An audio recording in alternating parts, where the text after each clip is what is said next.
Opa, vamos falar um pouquinho de manejo de acidentes por animais peçonhentos, mas com foco para atenção primária. Detalhe, eu vou falar alguns vídeos, esse é o primeiro vídeo e o foco maior vai ser animais peçonhentos, principalmente escorpião.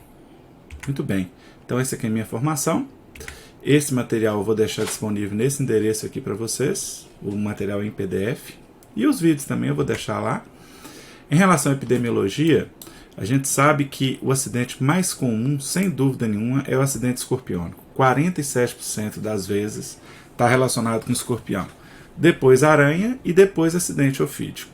Lógico que o acidente ofídico é o pior, é o mais grave, mas a gente tem que ter essa noção de acidente escorpiônico.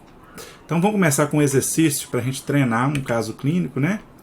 Aqui é um caso de uma criancinha que estava brincando, começou a chorar, ela ficou agitada, teve vômitos, começou a lacrimejar, se alorreia. Você percebe que tem sintomas autonômicos aí na jogada, né?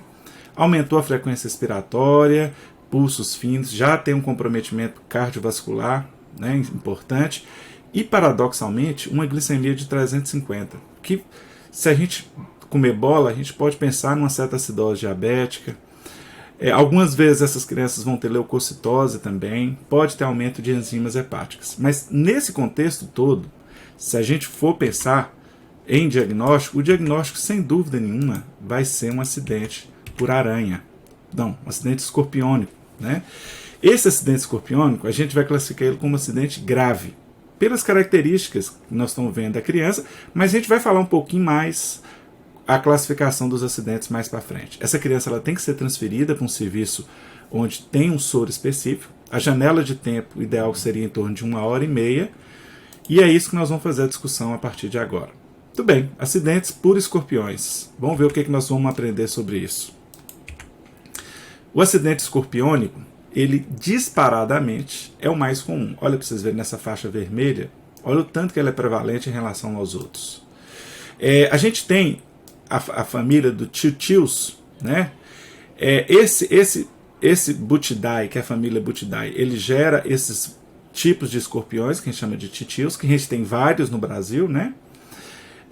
O Cerulatus é o mais prevalente e talvez o mais perigoso, por assim dizer, mas existem outros aí para a gente conhecer. A gente tem escorpiões que a gente chama de escorpiões amarelos, né? E o escorpião negro ou preto, que é o Titius baense. Tem outros tipos, mas basicamente o que mais predomina assim, de importância é esses dois, o Titius cerulatus e o Titius baense. Vamos falar um pouquinho mais sobre eles. A gente viu ao longo dos anos, principalmente a distribuição aqui de casa, aqui é de 2017, nós tivemos 114 mil acidentes, com 143 óbitos. Vocês percebem que há um predomínio aqui no período de outubro até dezembro, principalmente naquele período do início de chuvas, né, onde o escorpião sai do seu esconderijo e aí se expõe aos acidentes. A gente sabe também que esse escorpião que a gente está vendo aqui, ele é um artrópode, ele gosta de acidentar crianças e adolescentes. A maioria dos casos atinge membros superiores pelo contato direto. E além disso, eles se escondem em entulhos, tijolos, telhas e abaixo de troncos e pedras. É onde que a criança costuma brincar, né? Bem, a distribuição dele no Brasil, a gente vê que esse amarelo, que é o mais perigoso, ele distribui aqui muito bem em Minas Gerais, né? O baense se distribui mais na região nordeste. E em Minas Gerais, a gente vê que tem uma alta distribuição dessa doença, né? Mas esse mesmo escorpião também tem uma alta letalidade, né? O Titius cerulatus é o que tem maior letalidade em relação ao Titius baense. Muito bem. Graças a Deus, Deus é bom, né? Os escorpiões, os acidentes escorpiônicos, eles costumam ser leves na maioria das vezes, moderado numa pequena maioria e grave somente em 10% das vezes. Graças a Deus. Muito bem. A faixa de maior risco de acidente escorpiônico é entre 1 a 4 anos e de 5 a 9 anos. A gente coloca aqui uma janela de em torno de 7 anos. Então, abaixo de 7 anos, a gente considera como acidente de risco para complicações. E a gente vê várias complicações, né? Várias, se a gente pegar na internet, a gente vê o tanto de criança que faleceu por acidente escorpiônico. E a maioria absoluta dessas crianças tem abaixo de 7 anos. Então, esse é o grupo específico para a gente priorizar no atendimento em relação ao acidente escorpiônico.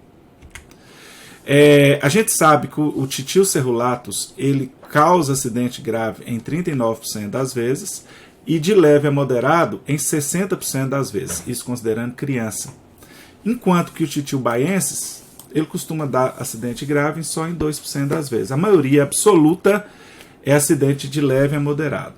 O problema é que aqui em Minas Gerais predomina o titio cerulatus. Então ele costuma dar acidentes mais graves em crianças. Por isso que é uma questão preocupante.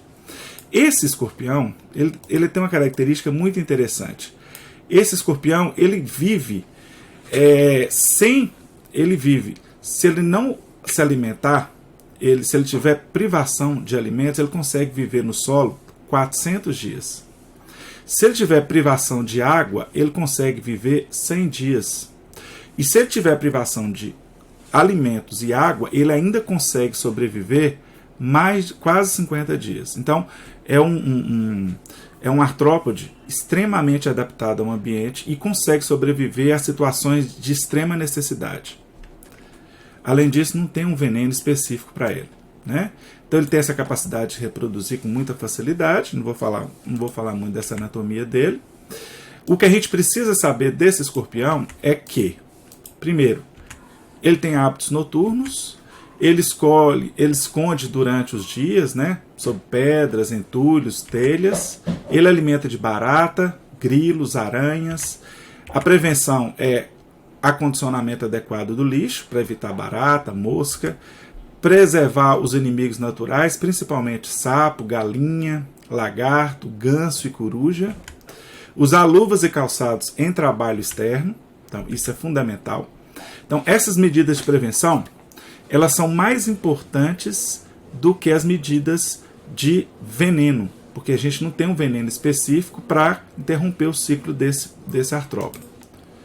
Como é que é o mecanismo de ação do veneno? O veneno desse artrópode, ele ativa os canais de sódio e potássio, ele despolariza as terminações nervosas. Ao despolarizar a terminação nervosa, ele vai ter uma afinidade pelo neurônio. Então ele vai ter comprometimento sensitivo através de dor, né? O paciente vai ter muita dor local. Comprometimento motor, a criança vai ter a movimentação, a agitação.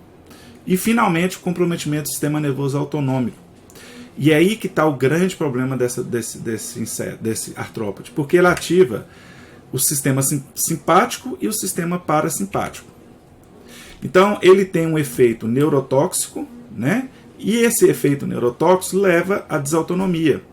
As complicações maiores dos acidentes por escorpião têm relação com a desautonomia. É isso que nós precisamos entender.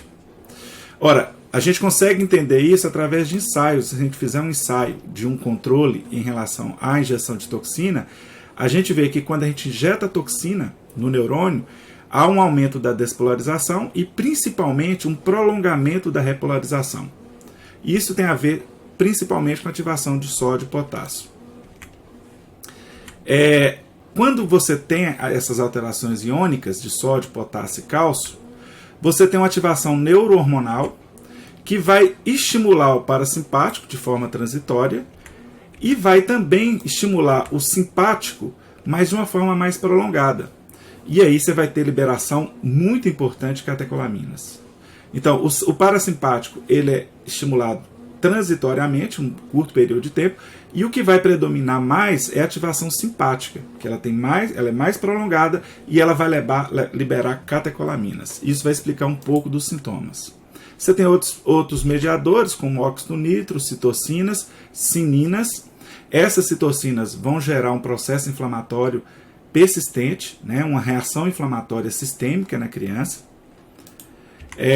Os sinais e sintomas, eles são principalmente predominantes de acetilcolina, que é parasimpático, e catecolaminas, que é simpático. Então, esses dois neurotransmissores, dependendo da quantidade de neurotransmissor que é transmitido, você vai ter os sinais e sintomas. Em relação à acetilcolina, você vai ter aumento do lacrimejamento, da secreção nasal, da sudorese, liberação de secreção gástrica, né? E aumento de secreções pancreáticas. Pode aumentar a amilase, lipase. Isso é transitoriamente, porque o que vai predominar mais para frente, além disso, pode ter miose, espasmo, tremores, bradicardia, hipotensão e priapismo.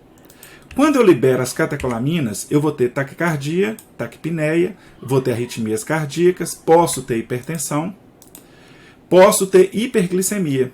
Essa hiperglicemia é justificada pelo aumento de catecolaminas, que vai aumentar a resistência insulínica no fígado. Consequentemente, eu vou ter hiperglicemia. Muito bom. Então, eu posso dizer, então, que o acidente escorpiônico é uma disputa entre parasimpático e simpático. Algumas vezes vai estar predominando parasimpático, outras vezes vai estar predominando simpático. Então, essa luta eterna entre esses dois sistemas aí, porque é a ativação dos dois, né? Eu posso falar, então, que o mecanismo do veneno é a tempestade autonômica associada a uma resposta inflamatória sistêmica. Aquela liberação de citocinas vai gerar uma resposta inflamatória sistêmica. Muito bom. Essa resposta inflamatória sistêmica a gente percebeu nesse estudo aqui, ó. Esse estudo mostrou a liberação de citocinas pelo titil, cerulatos, e isso gera uma resposta inflamatória sistêmica, e isso vai gerar um comprometimento multissistêmico, né, uma falência de diversos órgãos. Além disso, quando há uma estimulação do simpático e do parasimpático, eu vou ter reflexo disso no organismo. E como que isso ocorre? Olha que interessante. Quando eu tenho um estímulo simpático, eu vou ter midríase. Quando eu tenho parasimpático, eu vou ter miose. Então a criança vai ficar entre midríase e miose. Eu vou ter simpático, aumento da sudorese. Parasimpático, aumento da secreção lacrimal, nasal, salivar e pancreática. No coração, o simpático vai aumentar a frequência cardíaca e frequência respiratória. Vai levar a arritmias, vasoconstrição. Enquanto que o parasimpático diminui a frequência respiratória, pode levar a uma parada vagal e uma vasodilatação. Na pele, no sistema simpático, vai dar palidez e piloereção, enquanto que nos genitais, o parasimpático vai dar priapismo. No sistema nervoso central, o simpático vai gerar ansiedade, tremores e vai estimular a respiração, enquanto que o parasimpático ele vai levar excitação ou inibição. Já o metabolismo, no simpático você tem aumento de glicemia, você tem aumento de ácido lático, olha para você ver, muito semelhante a uma cetoacidose diabética. E na verdade, na cetoacidose diabética, você tem uma hiperatividade simpática também, né? E também aumento da amilase no caso do parasimpático. Eu posso dividir o quadro clínico em 3 etapas. A primeira etapa seria os casos leves. O paciente vai ter só dor local, uma sudorese leve local, por atividades autonômica local só. Pode ter um eritema, uma parestesia, um edema e vai ter o ponto de inoculação. Quando eu evoluo para os casos moderados, aí eu vou ter alterações locais, mais alterações sistêmicas, como agitação, sonolência, sudorese, posso ter náuseas e vômitos, posso ter hipertensão, taquipneia e taquicardia. Esses casos moderados são os casos que a gente tem que ter habilidade para perceber numa criança. Os casos graves, que seriam esses aqui, além dos sintomas anteriores, eu vou ter também edema agudo de pulmão, eu vou ter alterações no eletro, eu vou ter insuficiência cardíaca e eu vou ter choque cardiogênico. Então, esses casos graves, que é a minoria, eles são pacientes que devem ser monitorados no CTI. Então, partindo disso aqui, os casos leves, se a gente pegar nesse dedo aqui, vocês veem que tem uma sudorese leve, isso é por liberação autonômica. Então, você vai ter dor, eritema e sudorese local. Esses são os casos leves. Nos casos leves, eu posso fazer um bloqueio anestésico, né? Preferencialmente sem vasoconstritor, porque nós estamos trabalhando com extremidade. Vou fazer um bloqueio anestésico, vou oferecer para o paciente analgésicos. Esses analgésicos podem ser dipirona, pode ser paracetamol. Quando a dor é muito intensa, eu posso oferecer tramadol, que é um opioide, né? Mas a dipirona ela faz um papel muito importante aqui. E a gente tem que valorizar a dor, porque realmente o paciente sente dor. Aqui é um ponto de inoculação pequeno. Se a gente fizer uma termografia, a gente vai ver que tem uma alta atividade dolorosa naquela região, mostrando que realmente o acidente dói pra caramba. Então a gente tem que valorizar isso. Muito bem. Os casos moderados, o que eu devo observar? Nesses casos moderados, eu vou ter hipertensão, taquipneia e taquicardia. Então a criança vai chegar para você com náuseas, hipertenso, taquipneico, taquicárdico. Esses pacientes têm que ser monitorados a nível hospitalar. Esses pacientes moderados, eles podem evoluir para as formas graves. E as formas graves, elas vão ter o comprometimento grave do coração e do pulmão. Né? Então você vai ter um edema agudo de pulmão, uma insuficiência cardíaca e algumas vezes você vai ter até choque cardiogênico. Bem, a causa mais comum de morte, de óbito, sem dúvida nenhuma, é o choque cardiocirculatório. Isso é refletido pelo edema agudo de pulmão, que é uma causa extremamente comum de óbito em criança, e é o foco maior na atenção dessas crianças. Sabendo disso, os casos graves, a criança vai ter dificuldade para deambular, ela vai ter tremores, vocês lembram que há uma ativação motora, né? Pode ter contrações musculares, pode ter convulsões, normalmente convulsões é um sinal de mau prognóstico, eu devo reconhecer isso.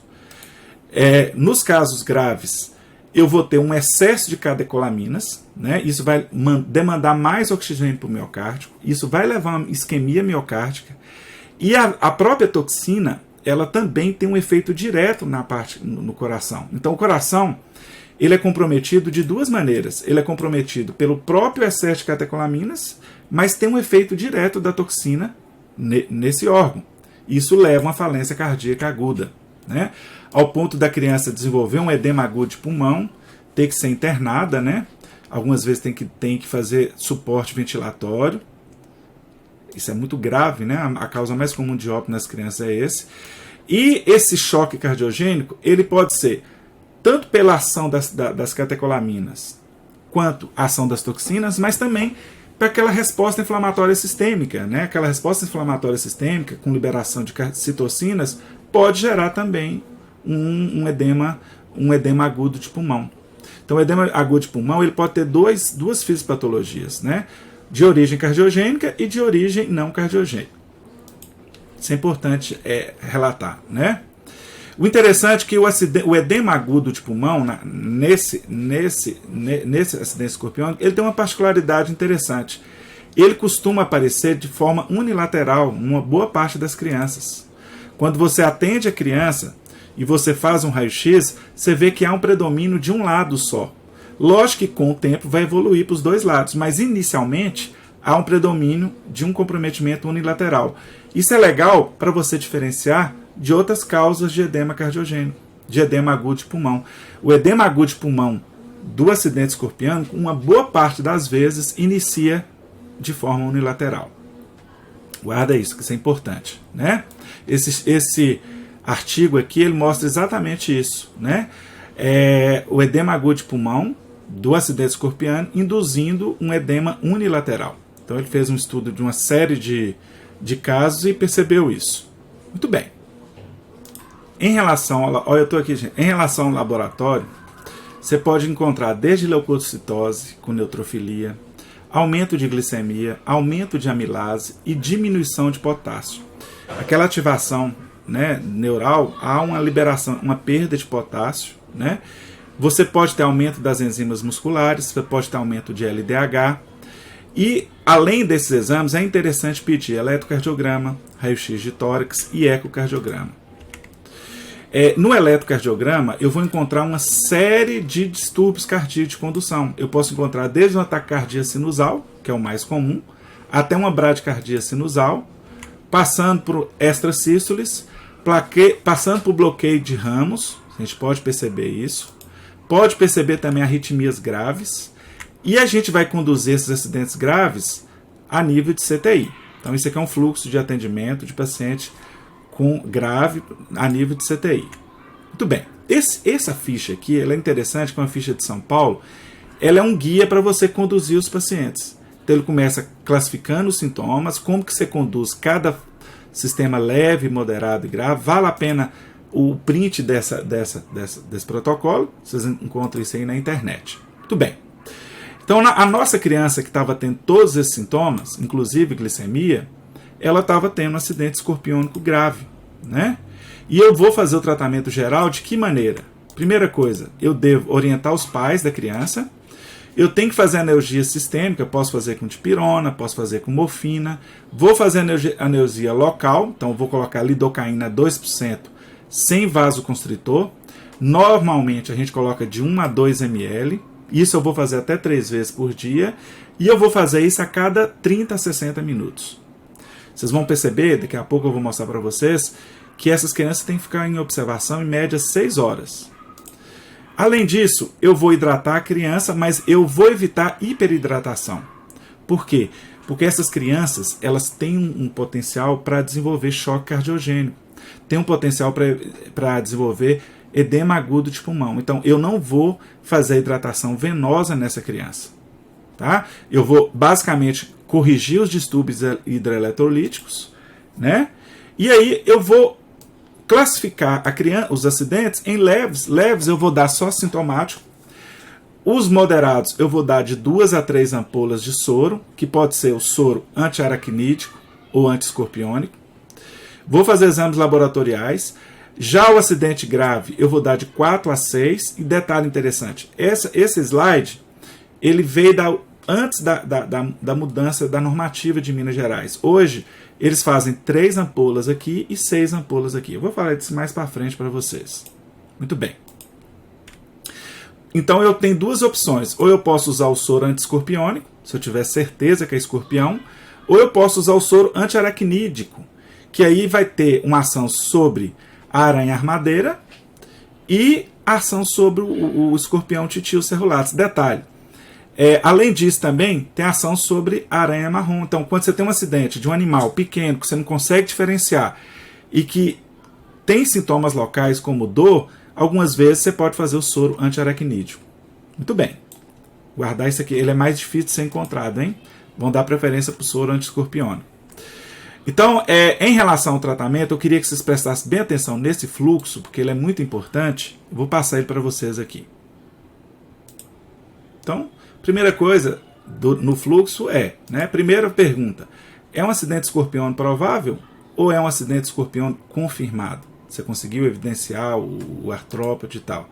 Se for um acidente, se não tiver clínica de envenenamento na admissão, aquela clínica, sudorese, dor local, tremores, taquicardia, né? Aumento de secreção ocular e tal, se não tiver, mesmo assim você mantém o paciente em observação por no mínimo 4 horas. Essa janela de tempo ela é importante. Se ele evoluir sem clínica de envenenamento, você libera o paciente orientando os cuidados. Não foi acidente escorpiônico.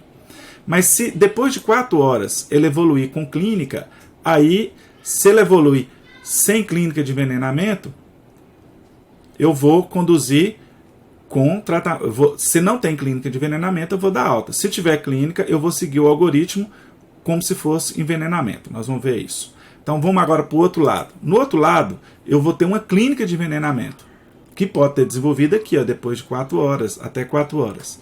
Se ele tiver uma clínica de envenenamento, o primeiro passo é definir se é leve, moderado ou grave. Se for um quadro leve, só com dor local, eritema, eu observo essa criança por 6 horas, dou analgesia, dou compressa local quente e faço bloqueio anestésico local.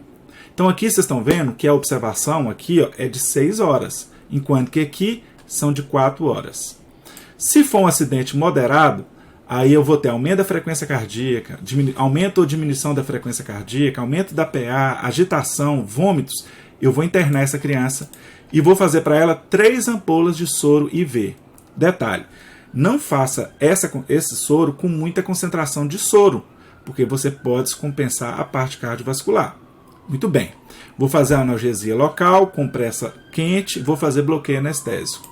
Nos casos graves, aí eu vou ter todos aqueles sintomas de insuficiência cardíaca, priapismo, convulsões, guarda isso, sonolência. Nesse caso, eu vou fazer 6 ampolas de soro, eu vou internar a criança e eu vou fazer cuidados em CTI. Detalhe, hein? Aqui são 3 ampolas e aqui são 6 ampolas. Muito bem. Feito isso, eu vou fazer a observação, vou reavaliar o paciente e vou dar alta para ele de acordo com a resposta dele. Tá bom? É isso. Eu queria que vocês guardassem muito bem esse fluxo, que ele é muito importante e ele mudou nos últimos anos. Muito bem. Em relação ao tratamento no hospital, não é a intenção desse treinamento nosso, posso usar uma série de medicamentos, posso usar até amina em alguns casos, mas de modo geral, se tiver bradicardia eu vou usar atropina, posso usar nifedipina quando há hipertensão, posso fazer intubação orotraqueal se tiver um edema agudo de pulmão ou até mesmo insuficiência respiratória aguda grave. Em alguns quadros eu posso usar até amina vasoativa, quando tem uma instabilidade hemodinâmica importante aí. Muito bem. Lembrar que o soro ele pode ser antiescorpiônico ou antiaracnídeo. E aí vem aqueles detalhes. Quais os cuidados que eu tenho que ter com o soro? Esse soro, não há necessidade de usar medicamentos pré-medicação, como alguns outros que nós vamos ver para frente. Ele costuma não causar muita reação anafilática, muitas reações alérgicas. Então você não precisa não há necessidade de usar antihistamínicos ou até mesmo corticoide, não. A diluição é 1:1, eu vou fazer sempre 1:1, na quantidade, se eu usar 1 ml, eu vou usar no máximo 1 ml de diluição, então nada de diluir em soro de 500 ml, é na diluição de 1:1, e o tempo de infusão tem que ser em torno de 15 minutos. Então, diluição de 1:1, infusão de 15 minutos. Muito bem. Em relação ao tempo de atendimento, a aplicação do soro e os cuidados intensivos, o ideal é que a gente monte um fluxo de atendimento, principalmente nas 24 primeiras horas, que são o período mais crítico do comprometimento da criança, né? É onde ocorrem mais complicações. E eu tenho que ter uma janela de pelo menos 1 hora e 30 minutos para me oferecer esse cuidado para essa criança. Vocês estão vendo que eu estou referindo sempre à criança, né? Muito bom. Um adolescente de 13 anos é atendido no pronto-socorro devido à picada de um animal pequeno. No exame físico tem sinais vitais estáveis, tem uma dor, tem hiperemia, tem formigamento e tem náuseas, vômitos e sudorese. Detalhe, ele não tem só sintomas locais, ele tem sintomas sistêmicos. Então eu posso considerar esse acidente como um acidente moderado. Então eu vou ter que dar para ele 3 ampolas de soro, que pode ser muito bem um antiescorpiônico, mas também pode ser o antiaracnídico, né? Se eu não tiver certeza do que eu estou lidando, para esse caso eu vou dar o soro antiaracnídico. Então, para essa criança, eu vou dar 3 ampolas de soro, que pode ser antiescorpiônico ou antiaracnídico. Vou deixar ele em observação, né? Lembrar que na falta de soro antiescorpiônico, eu posso usar o soro antiaracnídico, porque ele vai ter um efeito sobre 3 acidentes, né? A foneutra, o Loxosceles e o Tiltius. Então, para essa criança, eu vou dar para ele o soro antiaracnídeo. Detalhe, por que eu dei? Primeiro, eu não tinha certeza do inseto, do artrópode. E segundo, a quantidade de soro adequada é 3 ampolas. Por isso que a resposta é a letra E. Muito bem, meus caros. Era isso. E a próximo nós vamos falar um pouquinho de acidente de serpentes. Um abraço.